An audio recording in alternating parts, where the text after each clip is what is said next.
The British people have voted to leave the European Union, and their will must be respected.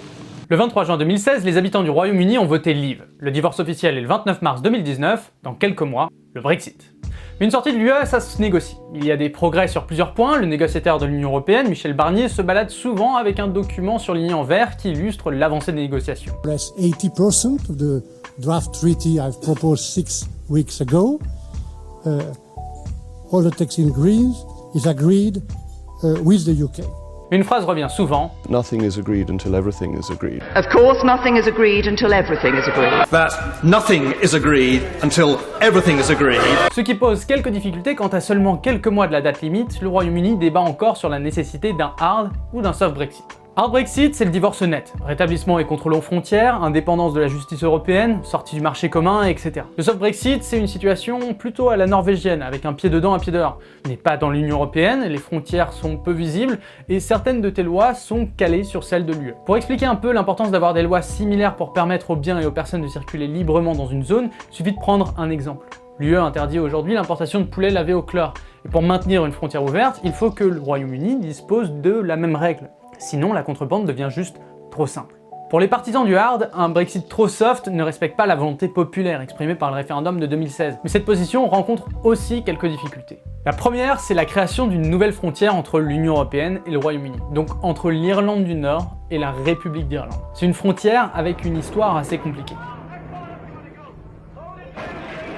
The Troubles, c'est le nom donné au conflit qui a commencé à la fin des années 60 en Irlande du Nord. S'opposaient les unionistes souhaitant conserver l'Irlande du Nord dans le Royaume-Uni et les républicains qui voulaient rejoindre la République irlandaise. Le conflit est violent avec plus de 10 000 attentats à la bombe, 3 000 morts, 50 000 victimes et une répression très violente. The Troubles ont pris fin en 1998 avec le Good Friday Agreement, un traité de paix qui donne à cette frontière un statut particulier. En plus des dizaines de programmes visant à rapprocher et à apaiser les populations de l'île irlandaise, les Nord-Irlandais ont droit à un passeport de la République d'Irlande, et donc de l'Union Européenne post-Brexit. Une frontière fermée, avec des policiers présents aux frontières, et dans ce contexte vu comme allant à l'encontre de l'esprit du traité. La plupart des partis britanniques et les négociateurs de l'Union Européenne ont d'ailleurs rejeté l'idée d'une frontière fermée sur l'île irlandaise. That's the position of the UK government, it's the position of the parties in Northern Ireland, it's the position of the Irish government, and it was what we agreed in the December agreement of that joint report. We are all committed to ensuring there is no hard border between Northern Ireland and Ireland. Et ça complique vraiment la position du hard Brexit, puisque la frontière avec le marché commun européen apparaît impossible à placer. La proposition de l'Union Européenne de la placer temporairement en mer d'Irlande est vue comme une menace à l'intégrité du Royaume-Uni. D'une certaine manière, ça revient à placer une frontière commerciale internationale à l'intérieur même d'un pays.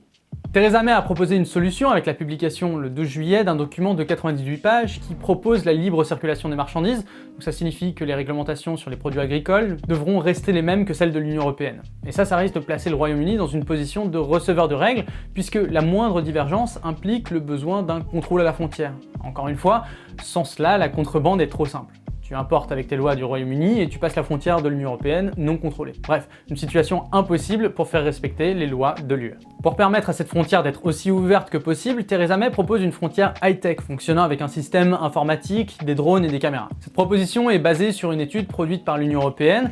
Selon le gouvernement britannique, cela permettrait d'éviter l'installation de postes de contrôle à la frontière. Sauf que le document en question ne dit pas tout à fait ça. La frontière suédo-norvégienne prise en exemple dispose de plusieurs postes de contrôle, et puis la technologie permet uniquement de réduire l'attente avant le contrôle.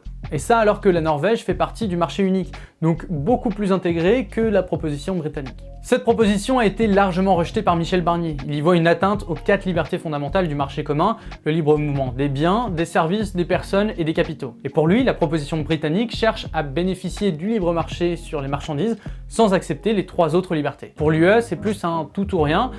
Tout, c'est faire partie du marché commun, et rien, c'est concevoir un simple accord commercial entre l'UE et le Royaume-Uni. Mais même ça, réaliser un accord commercial, ça prend du temps, et à moins d'un délai supplémentaire, il y a vraiment un risque de no deal, c'est-à-dire une sortie de l'Union Européenne non négociée. Les conséquences économiques seraient assez importantes à court terme. Pour prendre quelques exemples, sans accord le 30 mars, les avions britanniques pourraient se voir dans l'impossibilité de se poser dans l'Union européenne. Les marchandises pourraient être bloquées dans les ports pendant plusieurs jours, voire beaucoup plus. Une frontière fermée devra réapparaître soudainement en Irlande, et le Royaume-Uni perdrait tous les accords commerciaux dont il bénéficie aujourd'hui en faisant partie de l'Union européenne, que ce soit avec le Canada, les États-Unis, la Corée. Et comme je l'ai indiqué, les accords commerciaux sont très longs à négocier.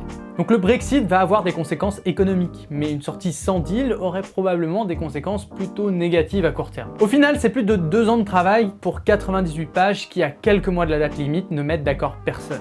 Ni l'Union européenne, ni les partisans d'un soft Brexit, et même pas le parti conservateur de Theresa May qui souhaite une rupture plus nette. Theresa May doit donc poursuivre ses négociations avec très peu de soutien politique. Plusieurs de ses ministres ont déjà démissionné en contestation de la dernière proposition, et pendant ce temps, la date du Brexit s'approche toujours. Il y aura encore beaucoup de choses à dire sur le Brexit, et si vous avez des questions, si vous êtes concerné, ou si vous avez quelque chose à en dire, venez sur notre Discord, on va pouvoir en discuter ensemble.